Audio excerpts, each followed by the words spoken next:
Israel का, मैंने कल भी आपको कहा था जब ये जंगबंदी हुई थी, तो मैंने आपको यही बात कही थी पिछले वीलॉग में कि इसराइल पे नज़र सबको रखनी पड़ेगी। ख़ास तौर पे अमेरिका को इसराइल को रस्सा डालना पड़ेगा, उसे काबू करना पड़ेगा, उसे रोकना पड़ेगा कि वो हमले बंद कर दे। क्योंकि ईरान ने जो अपनी शराइत दी हैं उनमें एक शर्त यह भी है कि लबनान के ऊपर फौरी तौर पे जो इसराइल हमले कर रहा है वो भी बंद किए जाए। लबनान में हिजबुल्लाह की और इसराइल की लड़ाई चल रही है। हिजबुल्लाह ने इस जंगबंदी का खैर मकदम किया और हिजबुल्लाह ने फौरी तौर पे जंगबंदी कर दी है। अब अमरीकी मीडिया ये रिपोर्ट कर रहा है कि हिजबुल्लाह की जंगबंदी के बावजूद, अमरीकी मीडिया के मुताबिक, इसराइल जो है वो हमले कर रहा है। और इसराइल के जो चीफ ऑफ जनरल स्टाफ हैं उन्होंने कहा कि वो पूरे अज़म के साथ शुमाली इसराइल के शहरियों की हिफाजत के लिए हिजबुल्लाह पर हमले जारी रखेंगे। और इस वक्त इसराइल लबनान पे शदीद तरीन हमले कर रहा है और ये हमले बंद करना जंगी शराइत में शामिल था। अब अगर ये शर्त पूरी नहीं की जाती तो फिर ईरान की जो फारस न्यूज़ एजेंसी है उन्होंने एक दावा किया ईरानी मिलिट्री सोर्सेज की जानिब से कि इस पर ईरान अपने रद्दअमल की तैयारी कर रहा है कि अगर इसराइल बाज नहीं आता और वो लबनान के ऊपर या हिजबुल्लाह के ऊपर लगातार अपने हमले जारी रखता है शहरियों पर, तो फिर ईरान रिटेलिएट करेगा। देखिए, जंगबंदी के बाद भी धमाके होते रहे। कुवैत ने इसकी शिकायत की है, बहरीन ने की है, यूएई के अंदर शिकायत की गई है, ईरान के अंदर शिकायत की गई है। ईरान में एक और हमला किया गया और ईरान का एक जजीरा है जहाँ पे एक अटैक होता है। Lavan oil refinery, Lavan oil refinery है, यहाँ पे अटैक होता है सीज फायर की अनाउंसमेंट के बावजूद ईरान पे। उसके बाद ईरान अटैक करता है, 2-3 मुल्कों में उसके ड्रोन जाते हैं, वहाँ जाकर हिट करते हैं। लेकिन देखिए, जंगबंदी जब होती है इतने बड़ी जंग के बाद तो इस तरह के इक्का दुक्का वाकयात होते हैं। इनको आप जंगबंदी की ऐसी खिलाफ वर्जी नहीं कह सकते। लेकिन जो इस वक्त इसराइल पॉलिसी के तहत लबनान में कर रहा है वो बहुत खौफनाक है। उसको पूरा वेस्टर्न मीडिया रिपोर्ट कर रहा है और वो ये बता रहे हैं कि सैकड़ों लोग मुतासिर हुए हैं एक दिन में। यानी अब तक इसराइल ने लबनान पे कोई भी ऐसा खौफनाक हमला नहीं किया था जो हमला इसराइल ने लबनान पे अब कर दिया। इस हमले की शिद्दत इतनी ज्यादा है और इतना शदीद हमला है कि सैकड़ों शहरी जो है उनके बारे में बताया जा रहा है वो या तो शहीद हो गए हैं या जख्मी हो गए हैं। और नुकसान का अंदाजा लगाने के लिए भी वहां जाना मुश्किल है क्योंकि बड़ी शदीद बमबारी इसराइल कर रहा है इस वक्त। ये लबनान से खबरें आ रही हैं। अब इसके ऊपर ईरान रद्दअमल देगा। अमेरिका को फौरी तौर पे इसराइल को रोकना पड़ेगा। अब नाज़रीन आ जाए आबनाए हुर्मुज़ पे। ये वो एक नुक्ता था जहां पे आगे सबके सींग फंस गए थे। अमेरिका की बड़ी बेइज्जती होती थी अगर आबनाए हुर्मुज़ नहीं खुलती। उधर ईरान जो है वो उसको जकड़ के बैठ गया था, हम इसको नहीं खोलते। अच्छा नाज़रीन, इसमें एक दावा किया जा रहा है कि अब ईरान यहां पे पैसा वसूल करेगा। ईरान यहां पे $1 फी बैरल लेगा और कोई कहते हैं इसके अलावा भी फीसें होंगी और ये पैसा ईरान अपने इंफ्रास्ट्रक्चर के ऊपर इस्तेमाल करेगा। तो ये सोने की एक चिड़िया है जो उनके हाथ लग गई है और उन्हें आइडिया हो गया कि यहां से वो पैसे कमा सकते हैं। वो एक मिसाल है ना कि कुब्बे को लात मारी, उसका कुब भी निकल गया। तो ये ईरान को एक फायदा है। कुछ आलमी रिपोर्टें हैं वो ये दावा करती हैं कि ईरान यहां से $500 अरब का टोल इकट्ठा कर सकता है। अब ये बहुत बड़ी अमाउंट है और अगर इतना पैसा ईरान यहां से इकट्ठा कर सकता है तो ये तो ईरान की किस्मत बदल देगा ये पैसा, अगर तो वो ऐसा कर सकता है। और ये आलमी रिपोर्टें हैं, इंटरनेशनल मीडिया में छपी हैं। फाइनेंशियल टाइम्स जो है वो उन्होंने भी ये बात की है और दीगर अखबारात इस किस्म की बातें छाप रहे हैं। अब इसमें एक जर्नलिस्ट हैं जिनका नाम है जोनाथन कार्ल। उन्होंने डोनाल्ड ट्रंप से आज सुबह बात की और उन्होंने डोनाल्ड ट्रंप से पूछा कि क्या वो ईरानियों की जानिब से आबनाए हुर्मुज़ से गुजरने वाले तमाम बहरी जहाज़ों पर टोल यानी महसूल वसूल करने के फैसले पर मुत्तफिक हैं। तो उन्होंने मुझे बताया कि टोल वसूल करने के लिए अमेरिका और ईरान का एक मुश्तरका मंसूबा हो सकता है। यानी अमेरिका और ईरान मिलकर वहां से टोल वसूल कर सकते हैं कि अमेरिका भी इसमें से कमा ले, ईरान भी इसमें से कमा ले। तो अरब ममालिक को क्या मिला? बड़ा सवाल तो यह है। लेकिन चले पहले पूरा स्टेटमेंट आप देख लें। हम इसे एक मुश्तरका मंसूबे के तौर पर करने का सोच रहे हैं। यह इसे महफूज बनाने का एक तरीका है और बहुत से दूसरे लोगों से भी महफूज रखने का एक तरीका है। यह एक खूबसूरत चीज है। ये डोनाल्ड ट्रंप ने कहा। कल तक डोनाल्ड ट्रंप ईरान के साथ जंग लड़ रहा था, आज ईरान के साथ मिलकर पैसे कमाने की बात कर रहा है। और ईरान को मुझे नहीं लगता कोई एतराज होना चाहिए। अगर तो वहां पे एक इंटरनेशनल मैकेनिज्म के तहत ईरान पैसे बनाता है और वो पैसे ईरान की इकॉनमी में जाते हैं तो ईरान को क्या फर्क पड़ता है? $500 अरब की बात हो रही है। अगर इसमें से अमेरिका भी अपना हिस्सा ले जाए, ओमान भी अपना हिस्सा ले जाए तो एक बड़ा शेयर तो ईरान को मिल ही सकता है। अरब ममालिक के लिए मुसीबत बन गई। देखिए अरब ममालिक जंगबंदी का तो खैर मकदम कर रहे हैं, वो ये कह रहे हैं जी बहुत अच्छी बात है जंगबंदी हो गई, और वो सबको सराह भी रहे हैं, सबका शुक्रिया भी अदा कर रहे हैं। डोनाल्ड ट्रंप का भी उन्होंने शुक्रिया अदा किया, पाकिस्तान का भी उन्होंने शुक्रिया अदा किया। लेकिन एक बात पे आके अरब ममालिक की भी सुई अड़ जाती है। सऊदी अरब की वजारत खारजा ने जो स्टेटमेंट दिया, उन्होंने कहा जी वो चाहते हैं कि आबनाए हुर्मुज़ अक़वाम मुत्तहिदा के कानून बराए समुद्री हदूद 1982 के तहत खुला रहे। यानी जैसे पहले आबनाए हुर्मुज़ खुली हुई थी, बिल्कुल वैसे ही आबनाए हुर्मुज़ खुली रहे और किसी किस्म की बंदिश ना हो, कोई वहां पे टोल वसूल ना करे।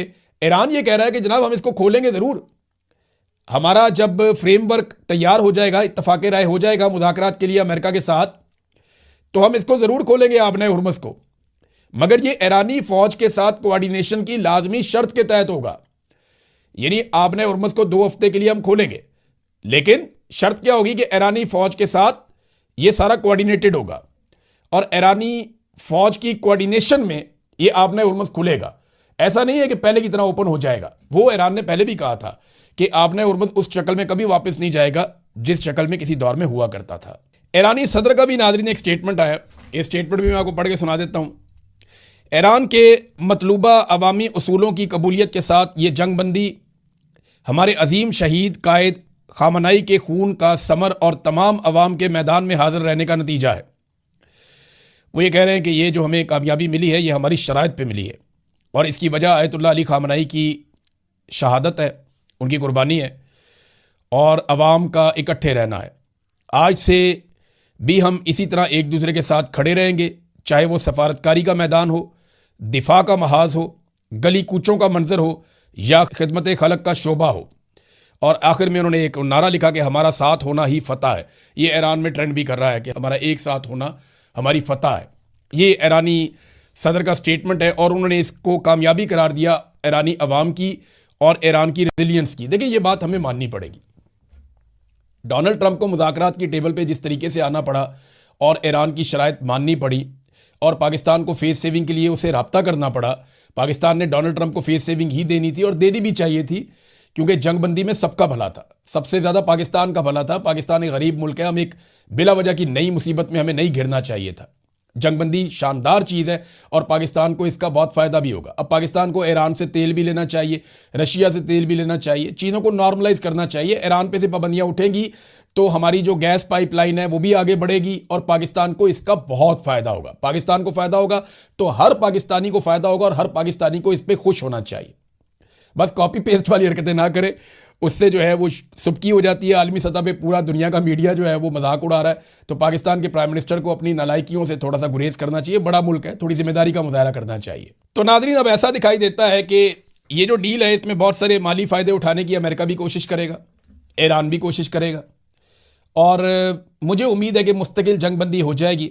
लेकिन इसके लिए तमाम ममालिक को मिलकर इसराइल पर दबाव डालना पड़ेगा और उसे रोकना पड़ेगा कि वो गैर कानूनी जंगों से इज्तनाब करे। वो जो हमले कर रहा है अपने चारों तरफ, उन हमलों से उसको रोका जाए। अब अगर इसराइल नहीं रुकता ना, तो अमेरिका को चाहिए फिर 2-4 दिन जो है वो बीच में से निकल जाए और ईरान को इसराइल के साथ निमट लेने दे। तो 4 दिन के अंदर इसराइल की तबीयत मुझे लगता है ठीक हो जाएगी, क्योंकि वो अकेला कभी भी, ये राना सनाउल्लाह ने बात की थी, बात गलत नहीं की थी कि अगर अमेरिका बीच में से निकल जाए तो ईरान की 1.5 घंटे की खुराक है इसराइल। ये बात राना सनाउल्लाह ने बिल्कुल गलत नहीं की थी, वो बात उनकी ठीक है। और अगर वाकई में अमेरिका ये चाहता है कि इसराइल को कंट्रोल किया जाए, तो फिर एक आधे दिन के लिए इस लड़ाई में से बाहर निकल के ईरान को जरा फ्री हैंड दे दे तो इसराइल बात मानना शुरू हो जाएगा। ये बात ठीक है। देखिए ना, डोनाल्ड ट्रंप ने जो बात मान ही ली है ना, तो इसराइल भी मान ही लेगा। नाज़रीन, जंगबंदी एक बहुत बड़ी कामयाबी है और पाकिस्तान ने इसमें बहुत कोशिश भी की है। पहले दिन से मैं ये बात कह रहा हूँ कि पाकिस्तान को हर हाल में जानिबदार बनने की बजाय सिर्फ जंग को रोकना चाहिए। कल के दिन में पाकिस्तान में ये पैगामात भिजवाए गए, पाकिस्तान की मीडिया को मजबूर किया गया पाकिस्तान की एस्टेब्लिशमेंट की जानिब से कि वो एंटी ईरान बयानियाँ अब बनाएं और ईरानी सहाफ़ियों को मीडिया पे लेने से भी मना किया गया। ऐसा लगता था कि कल पाकिस्तान की गवर्नमेंट और पाकिस्तान की एस्टेब्लिशमेंट बहुत मायूस हो चुकी है और वो ये फैसला कर चुके हैं कि अब उन्हें बिलाखिर वही करना पड़ेगा जिसके लिए उनको मजबूर किया जा रहा है। शहबाज शरीफ ने कहा था कि बेगर्स आर नॉट चूजर्स, वो बात ठीक है, लेकिन किस्मत की देवी मेहरबान हुई और अल्लाह ताला का शुक्र है कि दुनिया जंग से खात्मे की तरफ गई और उसमें डोनाल्ड ट्रंप बहुत बड़ी मुसीबत में फंस गया। डोनाल्ड ट्रंप को यूएन में भी सपोर्ट नहीं मिली, अमेरिका के अंदर भी सपोर्ट नहीं मिली। फिर डोनाल्ड ट्रंप को बार बार ये बताया गया कि इस तरीके से वो अपना टारगेट अचीव नहीं कर पाएंगे, बल्कि इसका फ़ायदा ईरान को होगा जो कुछ भी अमेरिका करने जा रहा है। अमेरिका दुनिया में तनहा होता जा रहा था, लिहाजा फिर डोनाल्ड ट्रंप ने पाकिस्तान से दरखास्त की। पाकिस्तान तैयार बैठा था और फौरी तौर पे पाकिस्तान का सारा बयानिया बदल गया और पाकिस्तान के वज़ीर आज़म ने भेजा गया ट्वीट कॉपी पेस्ट कर दिया। ये पाकिस्तान को बहुत बड़ी इज्जत मिल जाती, बल्कि मिली है पाकिस्तान को इज्जत। पाकिस्तान एक बड़ा इंपॉर्टेंट मुल्क है, पाकिस्तान की बड़ी अहमियत है। हम एक एटॉमिक पावर है, हमारे पास एक बड़ी फौज है, एक बड़ा मुल्क है जहां बहुत सारे वसाइल हैं। 25 करोड़ लोग पाकिस्तान में रहते हैं, कोई छोटा मोटा मुल्क नहीं है, एक बड़ा और तगड़ा मुल्क है। पूरी दुनिया में पाकिस्तानी शहरी रहते हैं, 1 करोड़ के करीब पाकिस्तानी पूरी दुनिया में फैले हुए हैं। तो हम एक आम मुल्क नहीं है, दुनिया के टॉप ममालिक में से एक मुल्क हमारा है। वो अलग बात है कि पाकिस्तान को आगे बढ़ने ही नहीं दिया गया, पाकिस्तान को कमज़ोर रखा गया, पाकिस्तान को लूटा गया, पाकिस्तान के वसाइल पे कब्जा किया गया और पाकिस्तान में मिलिट्री एस्टेब्लिशमेंट ने कभी स्टेबिलिटी भी नहीं आने दी।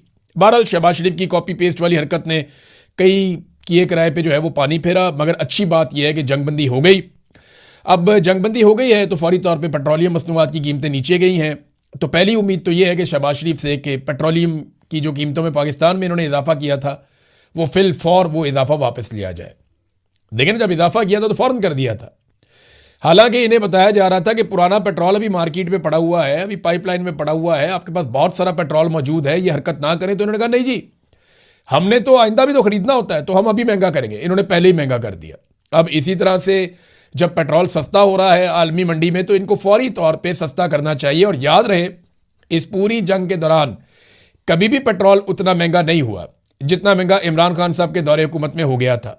लेकिन इमरान खान के दौर में जब उन्होंने इक़्तिदार छोड़ा, तब भी जो पेट्रोल की हाईएस्ट प्राइस थी वो 150 रुपये फी लीटर थी। तो आज तो फिर 150 से नीचे जानी चाहिए, क्योंकि अभी तो उससे कम कीमत है पेट्रोलियम मसनूआत की और लगातार नीचे की तरफ जाएगी। तो ये पाकिस्तानियों को इसका बेनिफिट मिलना चाहिए, तभी पाकिस्तानी खुश होंगे और पाकिस्तानी इसको सेलिब्रेट करेंगे। बहरहाल जंगबंदी हो गई। अमेरिका की जानिब से अलग अलग बयान आ रहे हैं कि किसका क्या किरदार था। पाकिस्तान के प्राइम मिनिस्टर ने दोस्त ममालिक का शुक्रिया भी अदा किया। तमाम लोग जिन्होंने इसमें मेहनत की उन सब का शुक्रिया अदा किया। सब एक दूसरे का मुबारकबाद दे रहे हैं, एक दूसरे का शुक्रिया अदा कर रहे हैं। लेकिन सबसे पहले जो शुक्रिया अदा किया जाना चाहिए वो पाकिस्तानी कौम का शुक्रिया अदा किया जाना चाहिए, जिसने पाकिस्तान की हुकूमत को और रजीम को मजबूर किया कि वो जानिबदारी के बजाय जंगबंदी की तरफ आगे बढ़े। ये पाकिस्तानी अवाम का शुक्रिया जो फिरका वारियत में फंसने की बजाय इकट्ठे होकर खड़े हो गए और इन्होंने हर किस्म के इख्तलाफात को पसे पुश्त डाला और जंगबंदी के लिए दबाव डाला पाकिस्तानी हुकूमत पे। और पाकिस्तान की हुकूमत इसकी कोशिश करती रही, जिसका क्रेडिट हुकूमत को मिलना चाहिए। अमेरिका से अलग अलग किस्म के बयान आ रहे हैं और यह भी दावा किया गया ट्रंप की जानिब से कि जो ईरान को राजी किया गया है वो चाइना की जानिब से राजी किया गया है। यानी अब यह कहा जा रहा है कि चीन भी इसमें एक गारंटी है, यानी चीन की जानिब से भी इसमें एक गारंटी शामिल है कि अब ये जंगबंदी जो है वो लंबी चलेगी और दोबारा लड़ाई नहीं होगी और जो ईरान के मुतालबात हैं उनके ऊपर गौर किया जाएगा और ईरान को बहुत कुछ इसमें मिल भी जाएगा। अमेरिकन बयान दे रहे हैं कि हम जीत गए हैं, हमने तबाही फेर दी है, हमने ईरान की सलाहियत ख़त्म कर दी है, अब वो कभी भी एटमी कुव्वत नहीं बन सकेगा। वो तो आयतुल्लाह अली खामनाई जब जिंदा थे तो उन्होंने ये फतवा दिया हुआ था कि ईरान कभी भी एटमी कुव्वत नहीं बनेगा। वो तो उन्होंने वैसे भी नहीं बनना था। फिर उन्होंने ये कहा जी कि ईरान ने मिन्नत तरला किया, उसके बाद फिर हमने जंगबंदी की है तो हम बड़े ताकतवर हैं, हमने अपनी ताकत का सिर्फ 10% इस्तेमाल किया, हमने ईरान को मुकम्मल शिकस्त दी है, हमें बहुत बड़ी कामयाबी मिली है। डोनाल्ड ट्रंप ने वो कर दिखाया जो कोई भी अमरीकी सदर कभी भी नहीं कर सका।